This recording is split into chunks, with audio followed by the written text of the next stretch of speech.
महत्वाची बातमी आपण बुलेटिनच्या सुरुवातीलाच पाहणार आहोत। माझ्यावर 70,000 कोटींच्या घोटाळ्याचा आरोप झाला, पण गुन्हा सिद्ध व्हायच्या आधीच कुणी गुन्हेगार नसतो, असं उपमुख्यमंत्री अजित पवार यांनी म्हटलेलं होतं।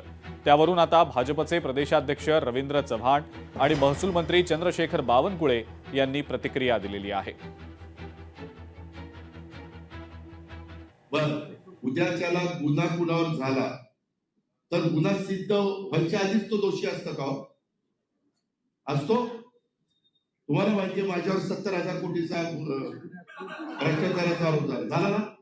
ज्यांनी ज्यांनी केलं त्या सगळ्यांच्या बरोबर मी सरकारमध्ये आहे का? आहे ना? अजित पवारांचं हे वक्तव्य जे आहे हे वक्तव्य निवडणुकीच्या पार्श्वभूमीवरती असणारं हे वक्तव्य आहे असं मला वाटतं। अजित पवारांनी खुद के गिरेबान में झांक के देखना चाहिए जसं हिंदीमध्ये म्हणतात, ते पाहिलं पाहिजे ते कोणत्या पक्षाबद्दल म्हणतायत। नरेंद्र मोदीजींच्या नेतृत्वातल्या असणाऱ्या पक्षाबद्दल म्हणतायत, देवेंद्रजी यांच्या नेतृत्वामधल्या असणाऱ्या पक्षाबद्दल म्हणतायत।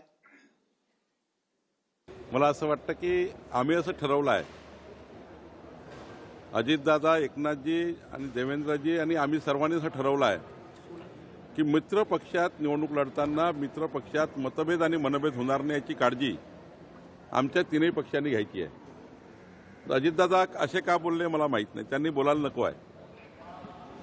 अजितदादांनी बोलायला नको आहे कारण आम्ही सर्व नेत्यांनी बसून ठरवलं आहे, आम्ही सर्व समन्वय समितीच्या पदाधिकाऱ्यांनी बसवून ठरवलं आहे, आपण मित्र पक्षात जरी विरोधात लढलो तरी महायुतीमध्ये कुठलेही मतभेद मनभेद होणार नाही याची काळजी माननीय अजितदादांनी आणि आम्ही सर्वांनी घ्यायची आहे।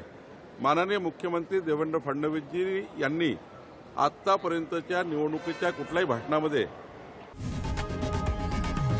लोकशाही मराठी ऐका, पहा, जागरूक रहा।